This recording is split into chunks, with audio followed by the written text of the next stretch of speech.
Yun mga idol, dito na kasi tayo sa park. Yun, ito yung tinatawag nilang dinosaur dito. Dinosaur naman talaga. Dito na kami mga idol. Yun. Ang daming mga bata. Maraming bata.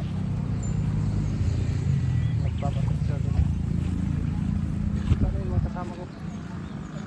Yun, dinosaur nga.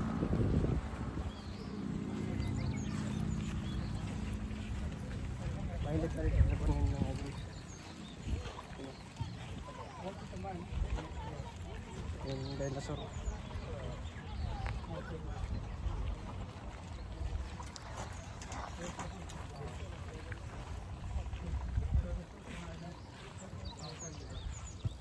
Yung mga idol.